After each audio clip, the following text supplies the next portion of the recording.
Com relação ao procedimento da reconvenção, ou melhor, a mudança no procedimento que a reconvenção traz, né, nessas regras do procedimento comum que a gente vem estudando, temos que citar que, uma vez apresentada a reconvenção pelo réu no prazo de resposta, a única mudança que vai haver no procedimento comum é que deve dar oportunidade ao autor para se manifestar sobre o pedido contraposto, né? Para poder ele apresentar a sua impugnação à reconvenção, tá? Ele poder apresentar lá a sua defesa, ele poder contestar, né, aquele pedido contraposto ventilado na reconvenção, tá? Então, isso tem assento no parágrafo 1º do 343, quando diz que, proposta a reconvenção, o autor será intimado na pessoa de seu advogado para apresentar resposta no prazo de 15 dias, tá? Então, o prazo de resposta é o mesmo, é 15 dias, tá?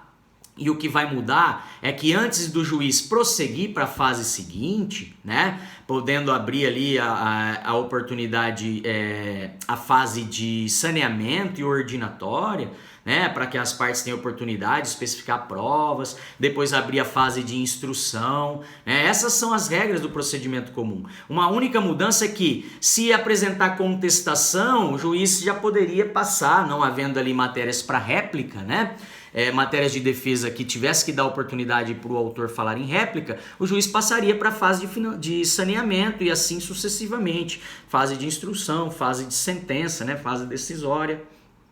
Uma vez havendo resposta na modalidade de reconvenção, ou seja, o réu trazendo um pedido contraposto em face do autor, a única coisa que vai mudar é que o juiz deve dar oportunidade para que o autor apresente resposta, num prazo de 15 dias, nos termos aqui do 343, parágrafo 1º, tá? A partir da resposta do autor, né, a reconvenção ela vai seguir o mesmo trâmite da ação originária, tá? Ou seja, elas são... O processo é único, né? Então ele toma o seu curso normal, tá? Ele vai passar pela fase de saneamento, o juiz vai mandar especificar provas com relação ao pedido posto, né, na ação, bem como especificar provas com relação ao pedido contraposto trazido na reconvenção. Então pode-se arrolar testemunhas, né, para provar o autor e o réu para provar o pedido posto na ação. Tá? Então o réu traz lá testemunhas que vão comprovar a improcedência do pedido do autor trazido na ação e ele traz testemunhas para comprovar o pedido contraposto, a procedência do seu pedido contraposto, a procedência do seu contra-ataque. Tá? Então, a única variação no procedimento comum é que, se a resposta não é contestação apenas, ela é reconvenção, o autor da ação ele tem que ser ouvido no exercício do contraditório, tá? Para poder ali refutar e impugnar o pedido contraposto, ok? Havendo reconvenção dentro do procedimento, a sentença será única, tá, pessoal? O julgamento... só se isso não for possível, né? Mas o julgamento será feito em conjunto, tá? Por meio de uma única sentença, o juiz vai julgar a ação, ou seja, o pedido posto, e a reconvenção, o pedido contraposto. Tá? Então ele vai poder julgar procedente o pedido do autor, bem como procedente ou não, né? O pedido do autor, bem como procedente ou não o pedido do réu em face do autor, tá? Então... Nesse sentido, destacamos aí a possibilidade de uma sentença única, tá? Somente quando ela não for possível, né, pessoal?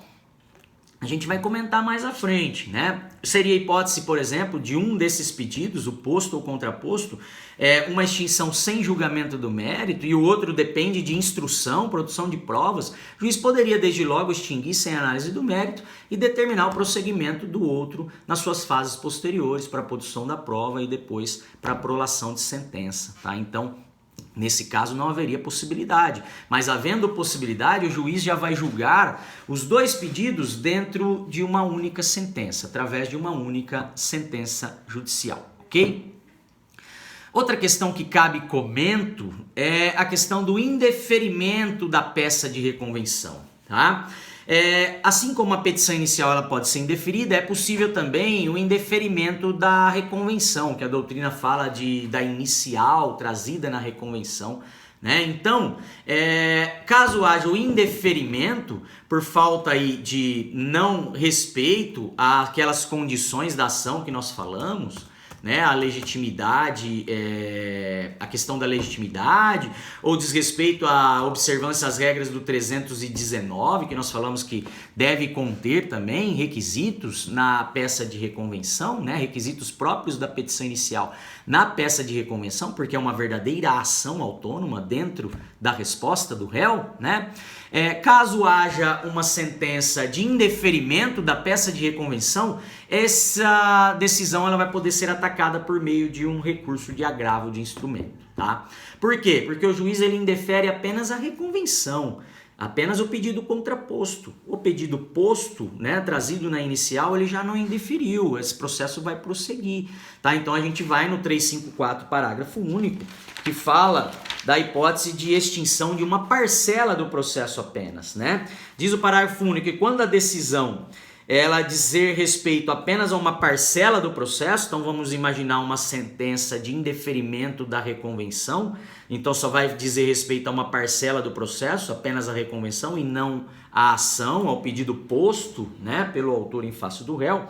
Essa decisão será impugnável por agravo de instrumento, tá? Então, o 354, parágrafo único, né, cumulado com o 485, inciso 1, que fala do indeferimento da petição inicial, no caso da inicial de reconvenção, né, e também o 1015, inciso 8, que fala de outras hipóteses que desafiam o recurso de agravo. Essa é uma das hipóteses, tá? Indeferimento da peça de reconvenção, certo? Nesse caso, o processo vai ser extinto apenas com relação à reconvenção, tá? Indeferimento da peça inicial de reconvenção, então extinção do pedido reconvencional, extinção da reconvenção sem julgamento do mérito, né? Em razão do indeferimento, com fulcro no 4851. Mas com relação à ação aforada, proposta pelo autor em face do réu, o processo segue, né, com relação às fases subsequentes, tá? Então, se o processo for extinto nesta hipótese, por indeferimento da reconvenção, será extinto apenas na parcela que se refere à reconvenção, ao pedido contraposto, prosseguindo com relação aos demais pedidos feitos na ação originária, certo? Outra questão diz respeito à intimação do autor para apresentar resposta, né? Falamos que essa é a única mudança que tem no procedimento, uma vez havendo reconvenção. Uma vez o réu apresentando um pedido contraposto em face do autor, o juiz deve abrir prazo para que o autor se manifeste em exercício do contraditório, no exercício do contraditório, tá? Essa intimação para que o autor da ação, que é réu na reconvenção, apresente defesa, resposta no prazo de 15 dias, ela vai se dar na pessoa do seu advogado, tá? Então, ele será intimado na pessoa do advogado. Tá? Não há necessidade de citação, porque o reconvindo, o autor da ação, ele já está incluído no processo. Tá? Então não há necessidade de citação para incluí-lo na relação jurídica processual. Ele já faz parte da relação jurídica processual. Tá? Então ele será apenas intimado. E a intimação, não há necessidade de intimação pessoal. O parágrafo 1º, ele diz isso, né? Que a intimação, ela será feita na pessoa do advogado, tá? Aqui, ó. O autor será intimado na pessoa do seu advogado, certo? E não há necessidade sequer, o código não menciona necessidade sequer de poderes especiais na procuração para poder receber esse tipo de intimação, tá? Então, se houvesse essa necessidade, o legislador colocaria isso de maneira expressa. Então, é o advogado que tem procuração para foro geral, né? Ele vai poder receber essa intimação e é a partir dessa intimação que vai contar o prazo, né, para a resposta à reconvenção aforada pelo réu, ok? Tranquilos? Temos também que mencionar a possibilidade de reconvenção da reconvenção, né? Ela não é comum, né? Muito pouco comum, mas a doutrina já enfrentando a questão admite essa possibilidade, tá? de que o reconvindo apenas não poderia apenas impugnar a reconvenção do réu, ele poderia também trazer um novo pedido contraposto, tá? Apresentar uma nova reconvenção, aquela reconvenção apresentada pelo réu, apresentada pelo reconvinte, tá?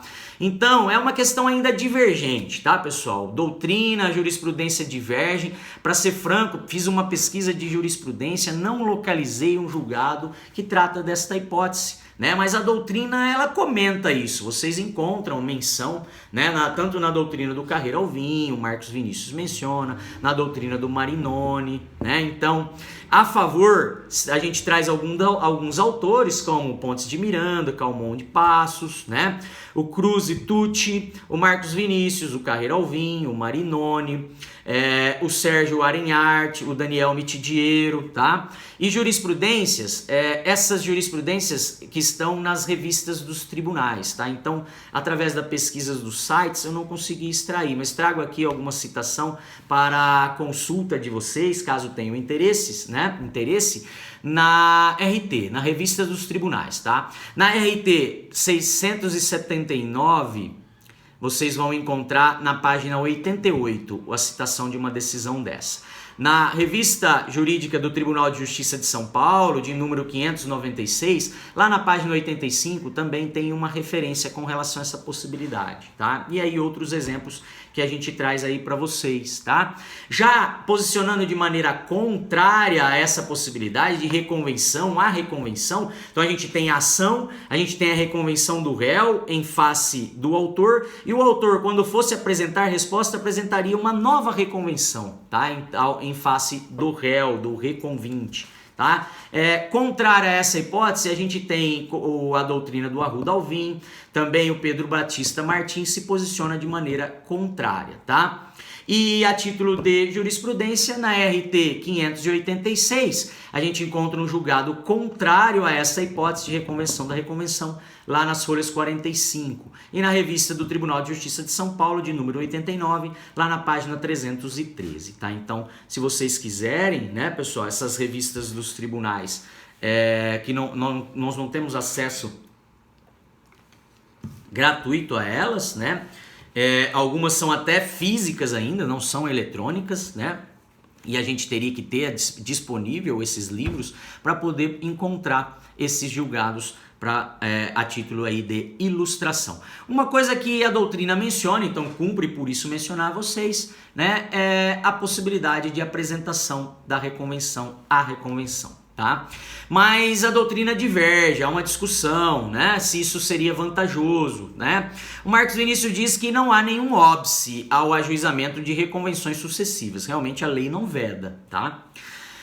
O Carreira Alvim já fala que na prática pode ser desaconselhável a reconvenção da reconvenção, na medida que a multiplicidade de reconvenções pode tornar demasiadamente complexo o processo a ser analisado. Porém, proibida ela não é, desde que estejam satisfeitos os requisitos legais da reconvenção, que seria a identidade de partes, a igualdade de procedimentos e a conexão entre as diversas ações, ok? Beleza? Voltamos no próximo vídeo para finalizar a questão da reconvenção.